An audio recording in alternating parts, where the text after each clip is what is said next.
Okay, so continuing on with exercise 3, where we were in the exercise was we had gone through the filling in the top of the QC sheets where we've answered the questions about the zero check and whether a flag was produced, and now we're moving on to the QC concentration check and the percent differences that the toolbox produces.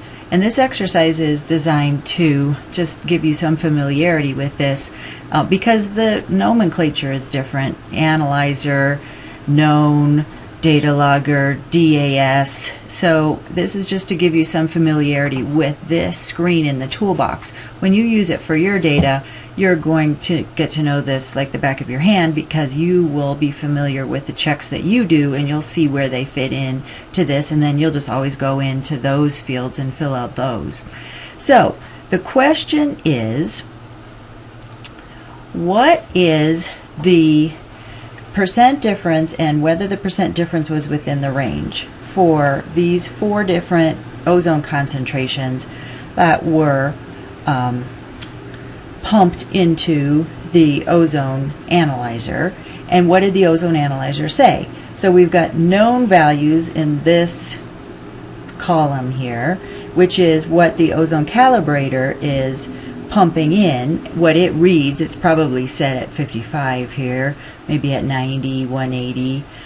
So it's reading what ozone gas concentration it produces, and then what does your device display say, which is your ozone analyzer. What does the data logger output, if you've got a data logger output, say if it's different than the ozone analyzer, and you fill those in, and then the percent difference from the known, and the percent difference from the known in terms of concentration, and the data logger output is shown in this column. And then if you've got any values that are greater than 7%, in other words, the known concentration from the calibrator is pumping in ozone and the analyzer is way off, it's 7% off from what the actual ozone concentration is, then qualifiers pop up in here. So our assignment is to fill in the percent difference and whether the percent difference was within the range for the data logger values. So we would basically just type these in. One thing that is a little tricky is when you type it, when you click in the field, it shows you all the significant figures it has, and if it's anything other than 0, it'll have a million significant figures.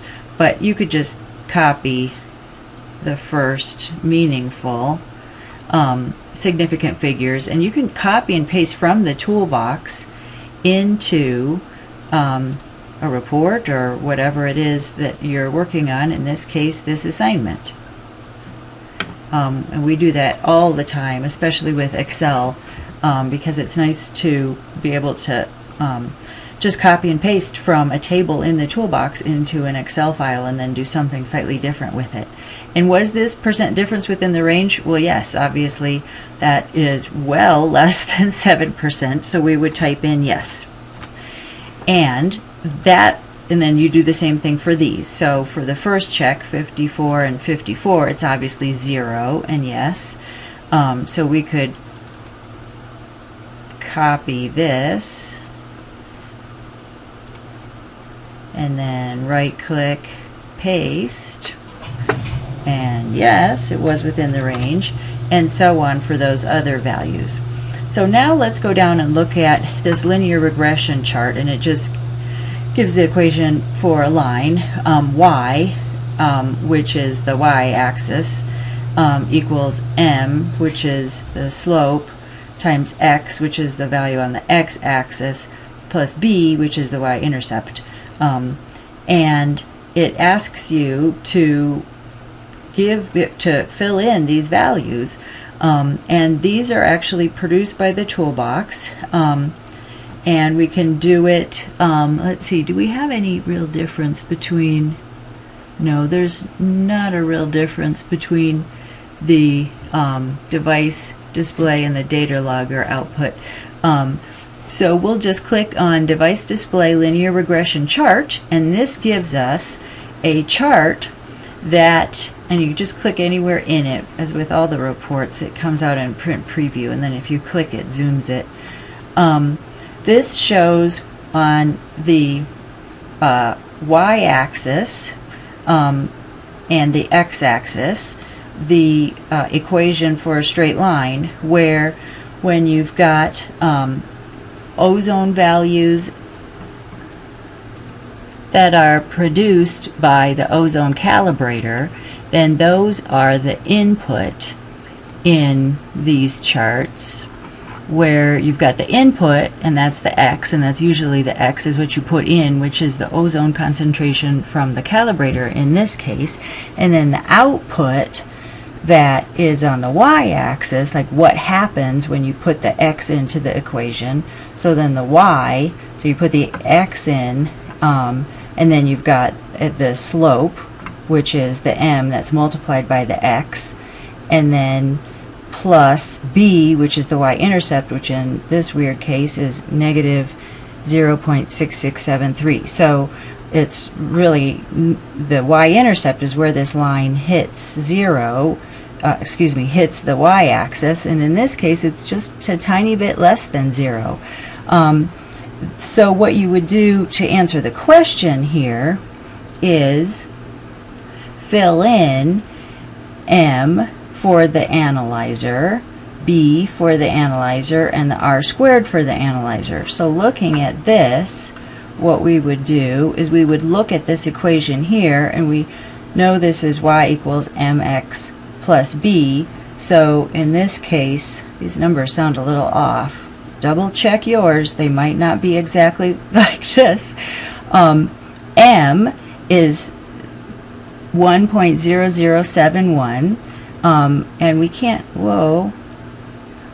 really copy from that because that is a picture. So if it were in Excel, we could click in that and copy that, but we have to type that in to the ozone analyzer QC sheets, which in this case, what did I say?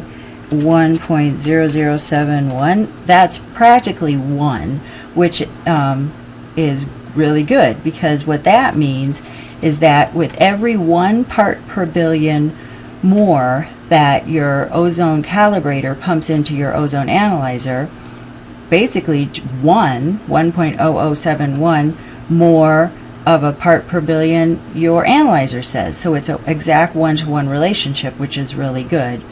And then the y-intercept means just where the 0 is. And if we go back and look at the toolbox, this is for 8, I think,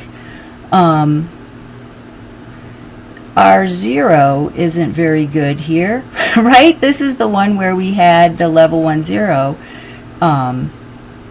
flag pop up because it was 28 parts per billion, which is sort of surprising then that the chart doesn't show it off more. And then r squared, so r squared in this case is 1, so it's probably 0.999999999, but it's rounded to 1. And what that means is that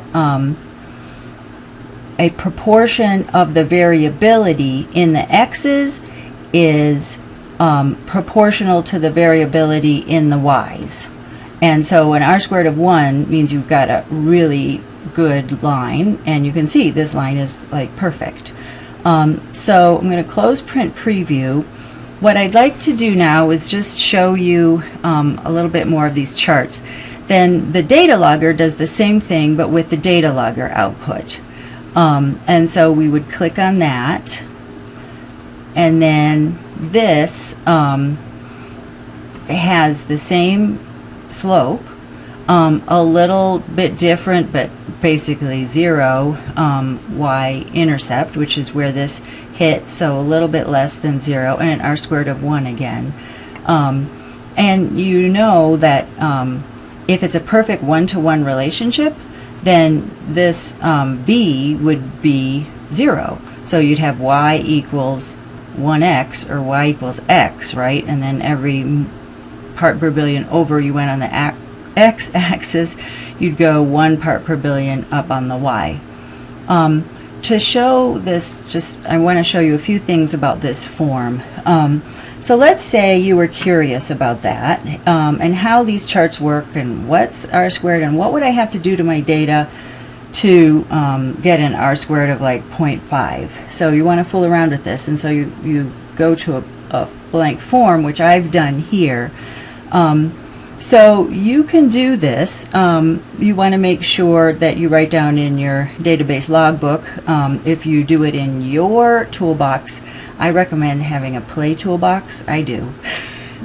For this sort of thing that you just label play.mdb or something. So looking at this, if you change one thing that can be sort of frustrating is as you're going through, let's say you're typing in your values and you say, oh, I got that wrong, it's 50. And then you continue on and you're like, what? These values didn't change. This is not 10 parts per billion anymore. This is not 10% anymore because I changed that to 50. Well, this form doesn't recalculate these values or produce these qualifiers until it's refreshed, and it's refreshed by either exiting the form and then reopening it, or you can click refresh all up here and then it will recalculate this. Although this is calculating based upon the data logger output. So that's one hint. Then this one, you can see we've got a 100 part per billion difference. So one thing to remember is if you don't see the flags and you're worried, you can click refresh or exit the form and reopen it. Another thing to look at is if you want to really fool around with what these linear regression charts do, type in numbers. So in this case, we've got a known that includes a high value of 1,000, and that's the ozone calibrator value. That's the x-axis. And then let's say our analyzer's really bad and comes back at 600. Let's look at that chart. You can click on this, and then you can fool around with this and get a sense of what these values mean for your slope and your intercept. We see that the r squared isn't 1 anymore, and look at our line, it looks more like a parabola or something. And then we've got a slope that's way low, 0.6, which means that every time the ozone calibrator pumps in an additional higher concentration of 1 part per billion ozone, only 0.6 your ozone analyzer goes up in its part per billion reading. So that's not very good, and that's because of that value of 1,600 that we see here, where the ozone calibrator is at 1,000 and then the ozone analyzer produced a value of 600. So that is more than you ever wanted to know about slope and intercept, and you can fool around with it in your own copy of the toolbox. That is it for exercise 3. The last steps, well, you have to do it for both of the 2 QC check dates. And again, take your time and fool around with the values, and don't worry about breaking the toolbox.